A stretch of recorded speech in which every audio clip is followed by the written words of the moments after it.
Hello everyone, I'm Neha and welcome back to my channel. In this video, we will talk about MPC 001 July 2023 and Jan 2024. July and Jain का जो assignment questions होते हैं वो same होते हैं, ठीक है। तो आप इसका ध्यान रखना, जो अभी जिन्होंने अभी एडमिशन लिया है ये उनके लिए है, और जो जैन 2024 में लेंगे उनके लिए भी सेम है।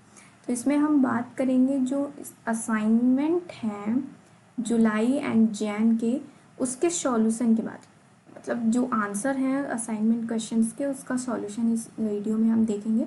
तो सबसे पहले आपको क्या करना है, ये फ्रंट पेज आपको ऐड करना है अपनी फाइल में। ये जो फ्रंट पेज है मेरे टेलीग्राम चैनल पे ग्रुप पे ऑलरेडी अपलोडेड है, आप वहाँ से जाकर डाउनलोड कर सकते हैं। तो इसमें सबसे पहले होता है असाइनमेंट सबमिशन फॉर टर्म, आप किस बैच से हैं, जैसे कि आप जुलाई 2024 के बैच से हैं या जुलाई 2023 के बैच से हैं, तो आपको मेंशन करना होगा यहाँ पर। फिर उसके बाद आपका enrolment number, name of the student, student address, programme title and code and course title, course code.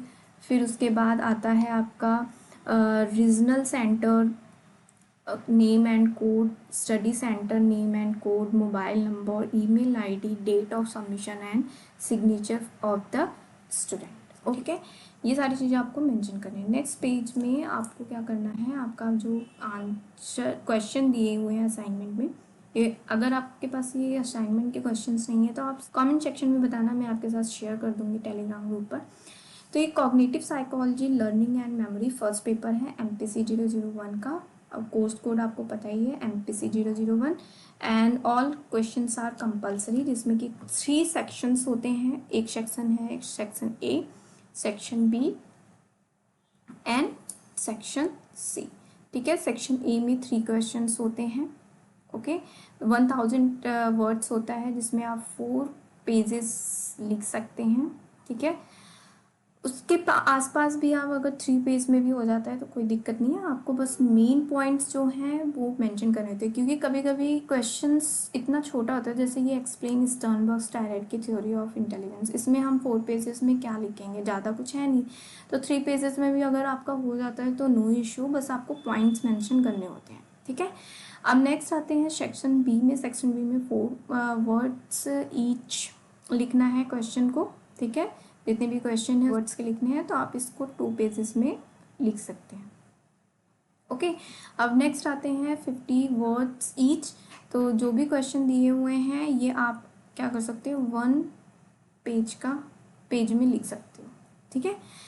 सो ये हो गए आपके क्वेश्चंस। अब आते हैं सबसे पहले कि स्टार्ट कैसे करें आप। तो आपको क्या करना है, यहाँ पर आपको अपने सब्जेक्ट का नाम रखना है, cognitive psychology learning and memory and MPC 001। और क्योंकि क्वेश्चन पेपर आपने ऑलरेडी लगाया हुआ है तो ऑल क्वेश्चंस आर कंपलसरी, ये सब लिखने की ज़रूरत नहीं है। सेक्शन E से आपको स्टार्ट करना है, ठीक है।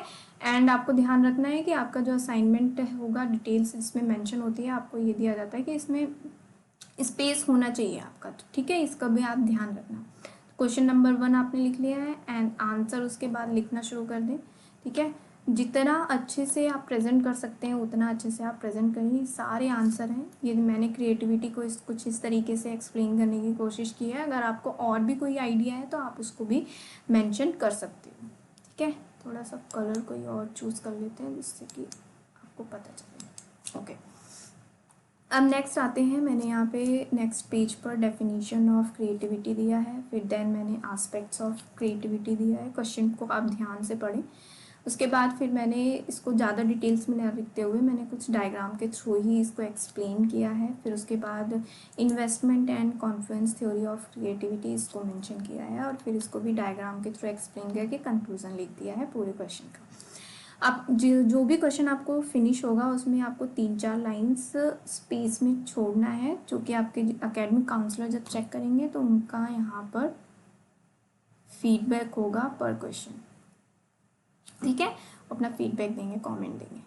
नेक्स्ट क्वेश्चन आते हैं, एक्सप्लेन स्टर्नबर्ग टायराइड की थ्योरी ऑफ इंटेलिजेंस। में मैंने थोड़ा सा मेंशन करके इस टायराइड की थ्योरी के बारे में फिर मैंने यहाँ पर एक टेबल बनाया, लेकिन आपको सबसे इसके पहले क्या करना है, टेबल से पहले आपको ये डायग्राम बनाना है, ठीक है। आप ये डायग्राम बना लेना। मैं भूल गई थी इसलिए मैंने लास्ट में बनाया। तो फिर उसके बाद ये टेबल जो है आप क्रिएट करना, फिर उसके बारे में आप जो भी टेबल आप बनाओगे डायरेक्ट की थोड़ा सा पॉइंट मेंशन करके फिर आप उसके बाद ये टेबल बना सकते हैं। ओके, ये पूरा होने की डिटेल्स है। ये जो टेबल है मैंने खुद से प्रिपेयर किया है, ये आपको कहीं भी नहीं मिलेगा। फिर उसके बाद आप इसको क्या कर सकते हैं, कंक्लूजन में लिख सकते हैं, और भी कुछ ऐड करना चाहें तो कर सकते हैं। अब नेक्स्ट क्वेश्चन में आते हैं। आप देख सकते हो कि मैंने इसमें भी थ्री फोर लाइन्स छोड़ी है, किसके लिए, फीडबैक के लिए, ठीक है। अब नेक्स्ट क्वेश्चन में आते हैं। Question number 3, discuss critical the innateness theory of language acquisition, ठीक है। इसके बारे में थोड़ा सा लिखा है मैंने, फिर थोड़ा सा यहाँ पर इसको मैंने डायग्राम के थ्रू एक्सप्लेन करने की कोशिश की है, और थोड़ा थोड़ा पॉइंट्स आप अगर थोड़ा सा क्लियर करके लिखोगे तो ज़्यादा सही रहेगा। देखो यहाँ पे मैंने पॉइंट्स में लिखा हुआ है, ओके, आप इस चीज़ का ध्यान रखना। यहाँ पर भी मैंने एक डायग्राम बनाया हुआ है, ओके, ये पूरा मेंशन है।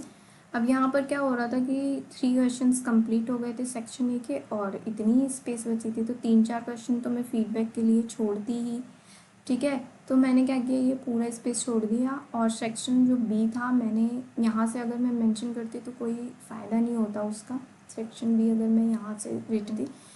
तो फिर मैंने नेक्स्ट पेज स्टार्ट किया। नेक्स्ट पेज में 4th क्वेश्चन लिया। 4th क्वेश्चन जैसे कि मैंने बताया था कि आप 2 पेजेस ही लिखना, ठीक है। तो यहाँ पर 2 पेज एक क्वेश्चन के हैं। मैं ज़्यादा रुकूंगी नहीं क्योंकि आप पॉज करके लिख भी सकते हैं इसको। और यहाँ पर जब मेरा क्वेश्चन ख़त्म हो गया, फिनिश हो गया, तो मैंने इस पेज पर लाइन नहीं बची, इसलिए मैंने यहाँ पर फीडबैक के लिए लाइन स्किप कर दी है, ठीक है। अब नेक्स्ट क्वेश्चन आप देख सकते हो, यहाँ पर भी कुछ डायग्राम्स बनाए हुए हैं मैंने, कुछ इस तरीके से आप भी बना सकते हो और प्रॉपर तरीके से, ठीक है। अब यहाँ पर भी आप देख सकते हो कि मैंने लाइंस स्किप की हैं फॉर फीडबैक, ठीक है। अब नेक्स्ट 6 क्वेश्चन है। ये 6 क्वेश्चन को आप जैसे कि मैंने यहाँ पर रिसर्च मेथड्स कॉग्निटिव साइकोलॉजी में क्या किया है, यहाँ पर रिसर्च मेथड लिख दिया है, मीनिंग ऑफ रिसर्च मेथड्स, ठीक है। बट आप यहाँ पर ये गोल्स के साथ भी कर सकते हो कि एक साइड आप गोल्स लिख लो, एक साइड मीनिंग लिख लो उन गोल्स की, ठीक है। इस तरीके से आप इसको टेबल बना सकते हो, जो मैंने यहाँ पर पॉइंट्स में लिखे हुए हैं। इस चीज़ का ध्यान रखना। वैसे तो आप इसको भी इस तरीके से मेंशन कर सकते हो। ये हो गया मीनिंग ऑफ रिसर्च मेथड्स, ठीक है, ये मैंने मेंशन किया है। और आप देख सकते हो यहाँ पर मैंने लाइंस स्किप की हैं। नेक्स्ट क्वेश्चन फिर स्टार्ट हो जाता है, describe the functions of language, यहाँ पर मेंशन है, और यहाँ पर भी मैंने कुछ डायग्राम्स बनाए हुए हैं, ठीक है। इस डायग्राम्स के थ्रू एक्सप्लेन करने पे मार्क्स अच्छे मिलते हैं। एंड देन मैंने फिर यहाँ पर स्किप किए हैं लाइंस। क्वेश्चन नंबर 8 आ गए हैं हम। डायग्राम के थ्रू मैंने एक्सप्लेन करने की कोशिश की है, और फिर इसको कभी ये जो क्वेश्चन है ये 3 पेजेस में हो गया है। थोड़ा सा लेंदी थे क्योंकि जो डिसऑर्डर्स थे वो ज़्यादा थे। इसमें कोई टेंशन की बात नहीं है, आप क्वेश्चन के अकॉर्डिंग ही आंसर लिखेंगे तो कोई दिक्कत नहीं है। आप अगर 2 पेजेस में एक्सप्लेन कर सकते हो तो आप वो भी कर सकते हो, ठीक है।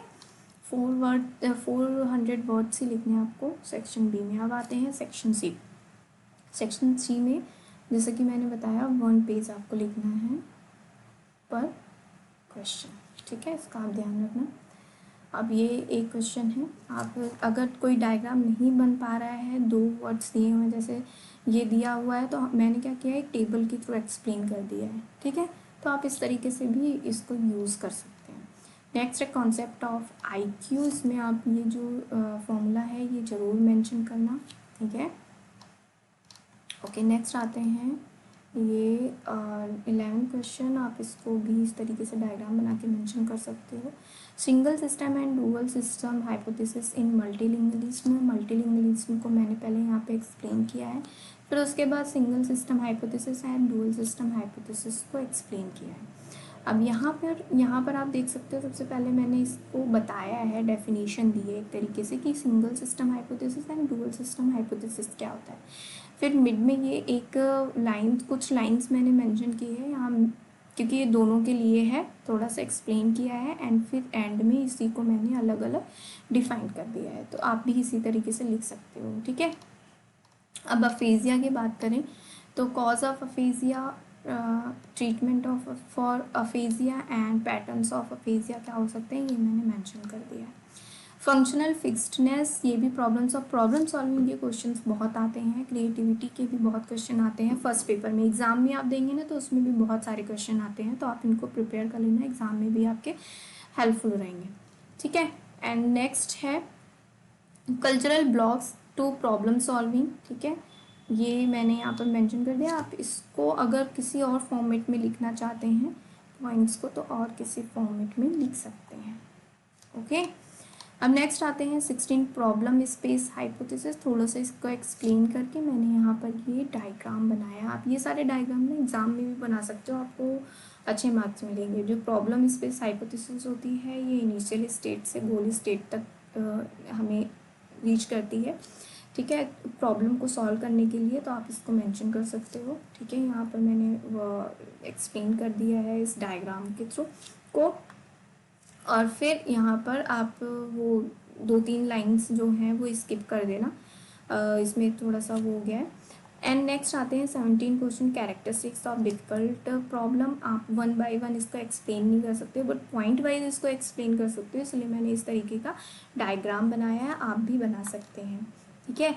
एंड फिर उसके बाद लुचिन्स वाटर जार प्रॉब्लम, ये लास्ट क्वेश्चन है। इसमें लुचिन्स वाटर जार प्रॉब्लम जो है उसके बारे में थोड़ा सा मैंने मेंशन किया है, एंड देन यहाँ पर मैंने उनके एक्सपेरिमेंट को थोड़ा सा एक्सप्लेन करने की कोशिश की है विद डायग्राम। तो ये डायग्राम अगर आपको आपकी ड्राइंग और अच्छी है तो प्लीज़ आप और अच्छा बना लेना। मेरी जितनी अच्छी थी मैंने उतनी यहाँ पर ड्रॉ किया है। इसमें जो है ये वाटर है, ठीक है, इसीलिए मैंने ऊपर लिख दिया है, okay.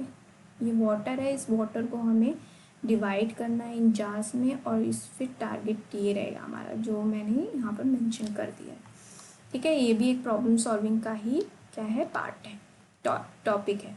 So that's all, 18 question थे, ठीक है, विद आंसर। अगर ये वीडियो आपके लिए हेल्पफुल हो तो प्लीज़ लाइक करें, शेयर करें, और न्यू है तो सब्सक्राइब माय चैनल।